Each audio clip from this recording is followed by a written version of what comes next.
Welcome back to Big Gold Belt Media. Damian G here. Just got done watching the supposed romantic comedy known as Oh Hi, brought to you by Sony Pictures, scheduled for release here in the States on July 25th, starring Molly Gordon and Logan Lerman as our romantic leads. So far, so good.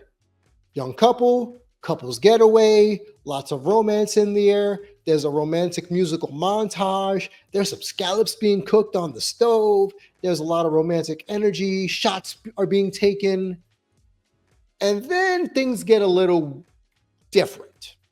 It goes from rom-com to dark-com. And 30 minutes into the film, I'm over here saying, what the hell am I watching? I went into this blind. I didn't watch the trailer. My advice to you, don't watch the trailer if you don't want the thing spoiled, the twist. It comes early. If you don't watch the trailer, you will be pleasantly surprised like I was, to the point where I wanted to throw my shoe at the screen. So I've set this whole thing up for you, right? This whole romantic setup with music, food, sex, young love. There's one thing that's missing. Communication. That's important in romance, I'd like to believe. And that's where the first problem lies with this couple. Iris and Isaac, oh no. They should have had this talk before they went to the getaway, to this beautiful Airbnb. There's some nice clothes in the closet. Again, it's a very young love. I don't want to say coming of age, but a very young love rom-com. She tries on some nice outfits for him. And then again, we do a little bit of a left turn at Albuquerque. There's some handcuffs and chains and such in the closet. So, hey, what's wrong with a little exploration, right? This is when the plot thickens, okay? I won't really get into the oomph of it all. If you have watched the trailer, you know what it is. If you haven't watched the trailer, please, again, do not, because it spoils the entire movie. I guarantee you, it spoils the entire movie if you've seen the trailer. So this movie tries to be edgy, and that's what I'm going to focus on.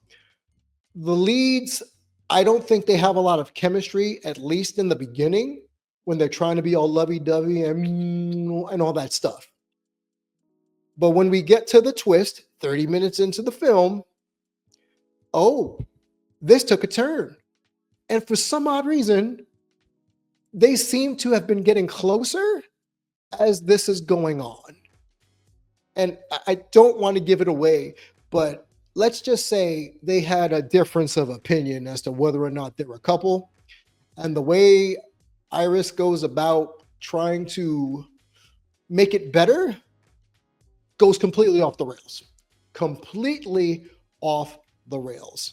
And when I bring up like the chains and the bondage and things like that, again, this film is trying to be edgy and funny, but it's not really romantic. It's not 50 Shades of Grey or 50 First Dates.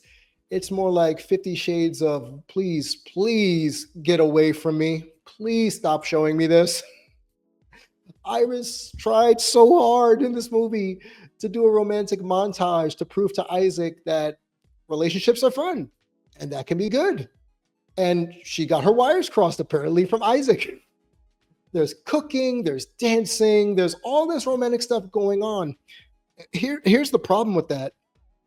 Midway through the movie, Isaac doesn't want anything to do with any of this.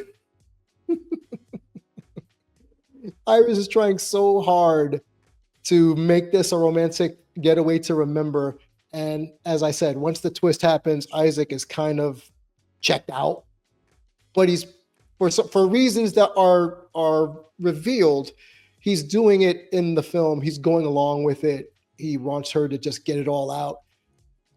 Iris, darling, my dear, you called your mama. She calls her mom for advice. She calls her best friend. She calls her best friend to come and help her with this romance rom-com nonsense that she's trying to do, this shenanigans that she's trying to pull. And what does the best friend do? There's references of drugging people to forget stuff. There's references of, hey, maybe we should bury you in the woods. Or maybe we'll just forget all this happened. So this turns from, aw, to, Oh no.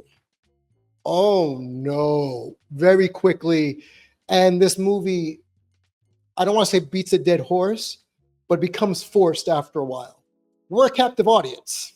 Literally, we are a captive audience watching this all play out. And if I'm Isaac, I would have checked out also. And I think that's where this film goes wrong.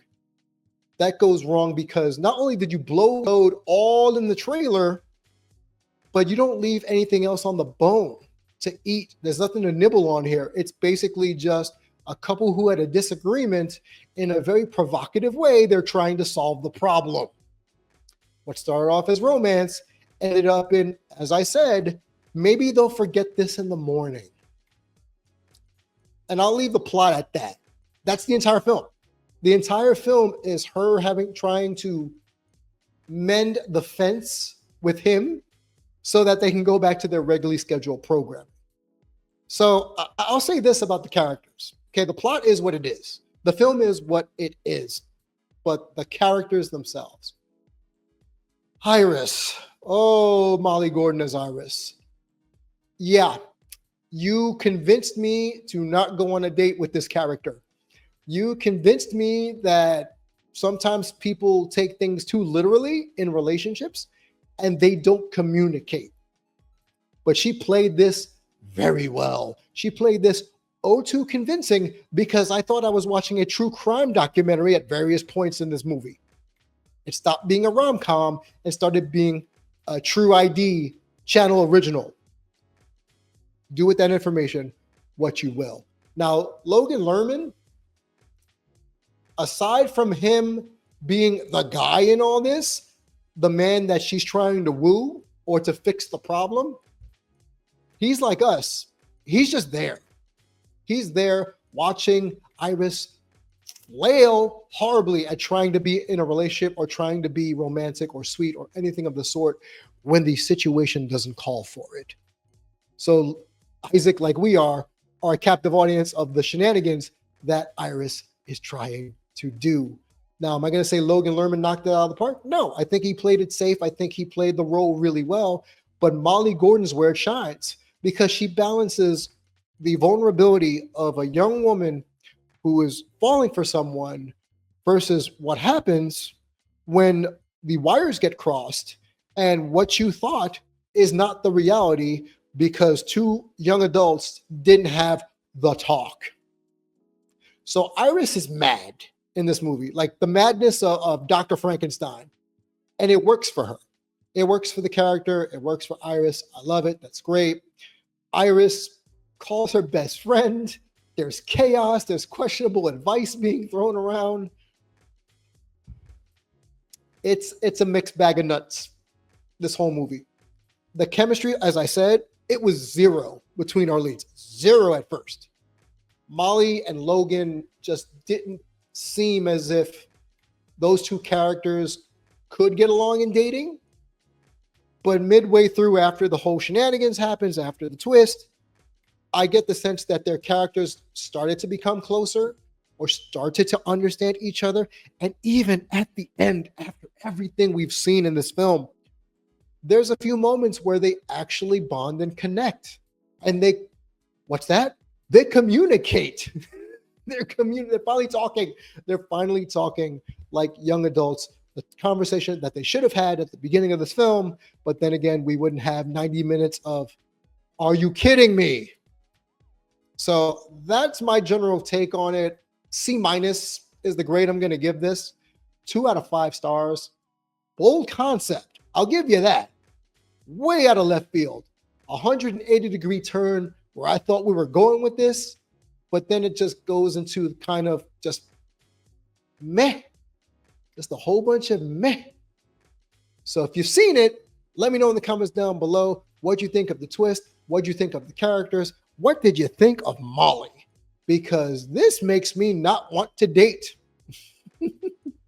So maybe that's a good thing that Molly Gordon's character, Iris, has shown me I shouldn't be dating. Because while watching Oh Hi, I have some questions again that I need to go and maybe deal with a therapist. But After all that, here on Big Gold Belt Media, I'm Damian G. Let a friend know what you think about it. Take them with you. This way y'all can see it together and just say, oh, instead of oh hi, it's oh no. So like, comment, subscribe, all that good stuff. Damian G here signing off at Big Gold Belt Media, biggoldbelt.com. And I'm going to go and cleanse my palate while watching something calming like Hereditary. I'll see you next time on the channel. Be safe and be well.